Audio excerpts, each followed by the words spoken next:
Ating alamin ang network o yaman ng mga presidente sa buong bansa. Tara, panoorin ang bidyong ito.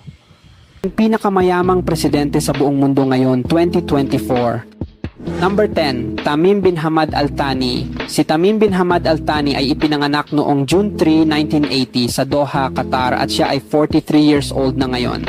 Siya ang emir ng Qatar at head of state ng bansa. Siya rin ang commander-in-chief ng armed forces at garantor ng konstitusyon. Ika-4 na anak siya ni Emir Hamad bin Khalifa. Naging head of state siya noong 2003 matapos tumanggi ang kanyang nakatatandang kapatid na manahin ang trono. Bukod sa kanyang pamumuno, aktibo rin siya sa pag-promote ng sports sa Qatar, kasama ang 2022 FIFA World Cup na ginanap sa kanilang bansa. Sa ilalim ng kanyang pamumuno, naranasan ng Qatar ang malaking progreso sa edukasyon at kalusugan, kasama ang pagtatayo ng mga bagong universidad at ospital. Nagpapatayo rin siya ng mga makabagong infrastruktura na lalong nagpalakas sa ekonomiya ng Qatar, na kinikilala bilang isa sa pinakamayamang bansa sa mundo. Kinilala siya ng the Royal Islamic Strategic Study Center bilang most influential Muslim in the world noong 2022. Ngayon, ang kanyang net worth ay umaabot ng mahigit $2.5 billion. Number 9, Hans Adam II. Si Hans Adam II ay ipinanganak noong February 14, 1945 at siya ang panganay na anak ni na Prince Franz Joseph II at Princess Georgina. Simula 1989, siya ang Prince of Liechtenstein at may mga titulong Duke of Troppau and Jagendorf at Count of Rietberg. Unti-unti na niyang ipinapasa ang kanyang tungkulin sa kanyang panganay na anak, kagaya ng ginawa ng kanyang ama noong 1984. May-ari siya ng banking group na LGT Bank at may art collection na nakadisplay sa Liechtenstein Museum sa Vienna. Bukod dito, aktibo rin siya sa mga proyektong pangkalikasan at sining sa kanilang bansa.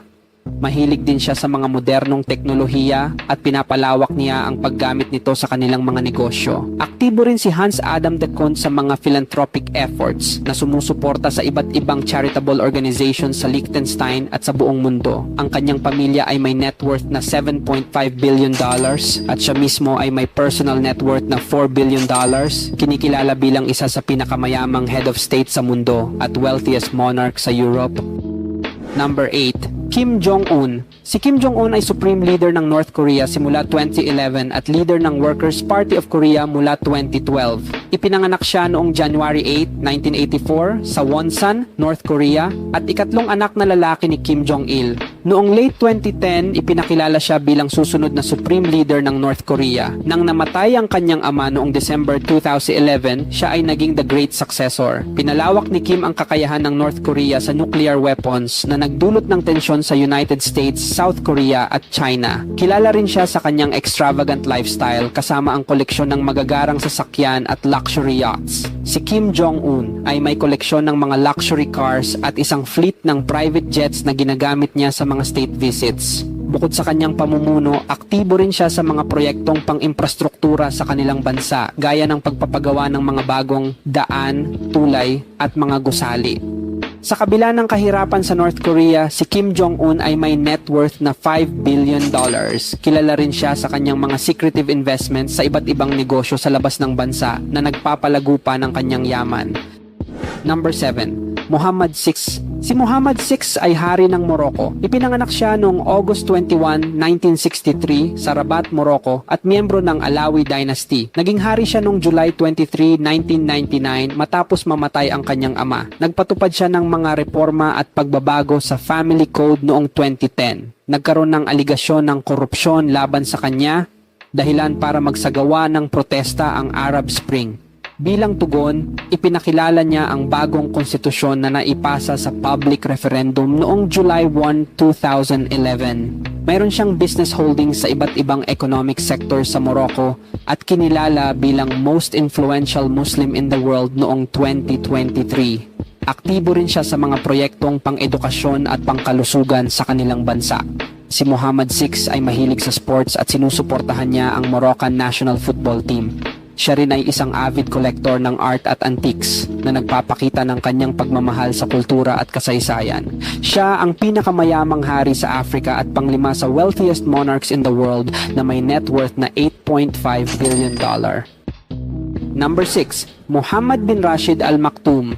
Si Mohammed bin Rashid Al Maktoum ay ruler ng Emirates of Dubai at Prime Minister ng United Arab Emirates. Ipinanganak siya noong July 15, 1949 sa Al-Shindaga, Dubai. Siya ay isang Emirati politician at may royal blood at Minister of Defense. Naging ruler siya noong 2006. Karamihan sa kanyang kita ay mula sa real estate at kilala siya bilang prominenteng real estate developer. Pinapalago niya ang ekonomiya ng Dubai na ngayon ay isang global city. Sa kanya, nagkaroon ng gobyerno ng Emirates Airline, DP World at Jumeirah Group. Kilala rin siya sa kanyang pag-promote ng kultura at turismo sa Dubai na nagresulta sa mga iconic projects tulad ng Palm Islands, Burj Al Arab Hotel, and Burj Khalifa.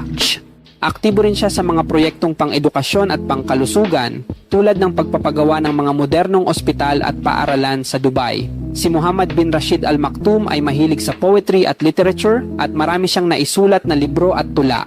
Ang kanyang net worth ay umaabot sa $18 billion. Bukod dito, siya rin ay isang philanthropist na sumusuporta sa iba't ibang charitable organizations sa UAE at sa buong mundo.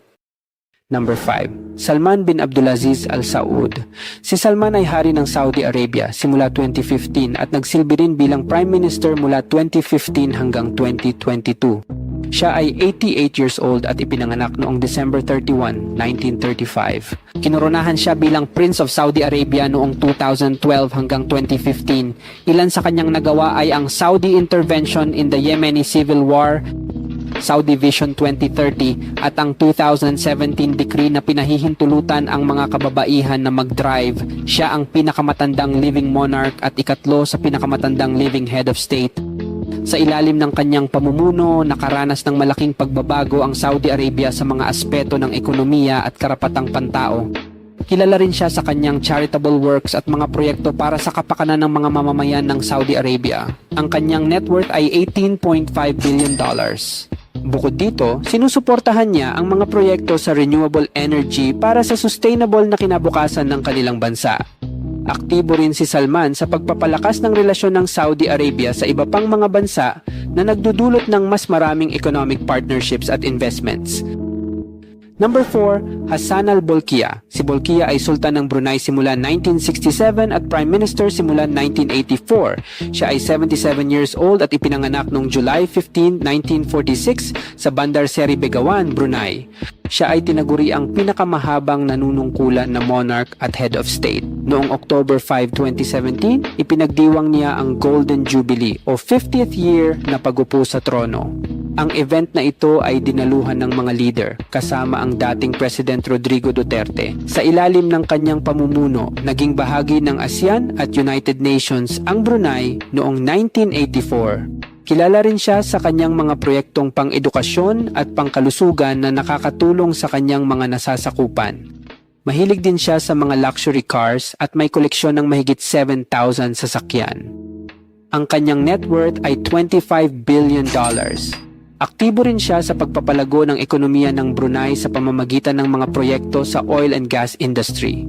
Bukod dito, si Hassan al-Bolkiah ay kilala rin sa kanyang mga philanthropic efforts na sumusuporta sa mga proyekto para sa edukasyon at kalusugan sa buong mundo.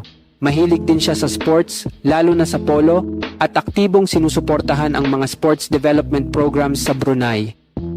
Number 3. Mohammed bin Zayed Al Nahyan. Si Mohammed bin Zayed Al Nahyan ay presidente ng United Arab Emirates at ruler ng Abu Dhabi.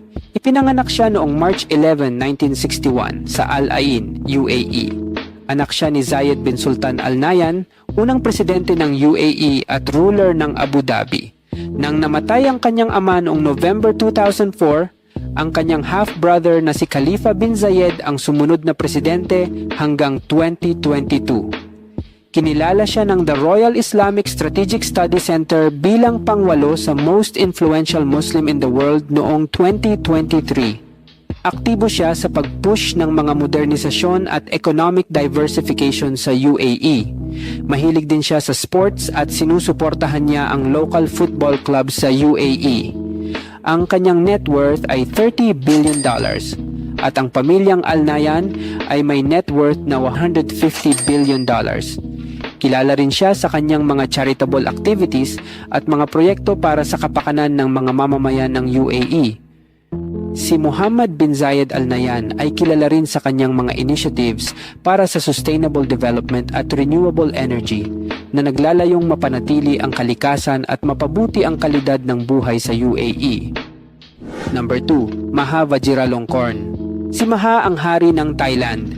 Ipinanganak siya noong July 28, 1952 sa Bangkok, Thailand. Siya ang kaisa-isang anak ni King Bhumibol Adulyadej at Queen Sirikit. Kinurunahan siya bilang prince noong 1972 sa edad na 12. Nang mamatay ang kanyang ama noong October 13, 2016, siya ang humalili noong December 1, 2016 at formal na kinurunahan noong May 4, 2019. Ilan sa kanyang nagawa ay ang medical and healthcare at ang Crown Prince Hospital na nagsilbi sa remote areas. Kilala rin siya sa kanyang mga charity works at mga proyekto para sa kabutihan ng kanyang nasasakupan. Mahilig din siya sa sports at aktibong sinusuportahan ang mga programa sa pag-unlad ng sports sa Thailand. Ang King Maha ay may net worth na $43 billion.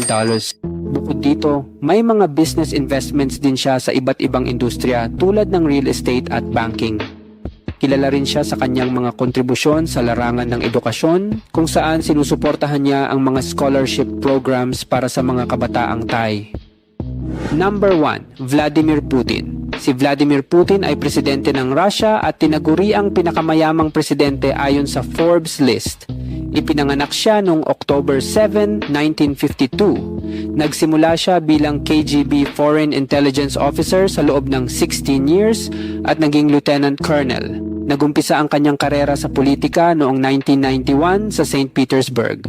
Pumunta siya sa Moscow noong 1996 at sumali sa administrasyon ni Boris Yeltsin. Nagsilbi siya bilang Director of Federal Security Service at Secretary of Security Council of Russia at na-appoint bilang Prime Minister noong 1999. Nang mag-resign si Yeltsin, naging acting president siya at na-re-elect noong 2004. Dahil limitado sa 2 termino ang kanyang panunungkulan, naging Prime Minister siya sa ilalim ni Dmitry Medvedev at bumalik bilang presidente noong 2012. Na-re-elect siya noong 2018 matapos ang referendum na nagpapahaba ng kanyang termino hanggang 2036. Sa unang termino ni Putin, lumago ang ekonomiya ng Russia sa average na 7% kada taon. Bukod dito, kilala rin siya sa kanyang mga investments at mga kontrobersya. Ayon sa mga report, ang kanyang net worth ay $200 billion. Kilala rin siya sa kanyang mga strategic moves sa geopolitics na nagpapalakas sa posisyon ng Russia sa international arena. Mahilig din siya sa sports, lalo na sa judo at skiing, at aktibong sinusuportahan ang mga sports development programs sa Russia.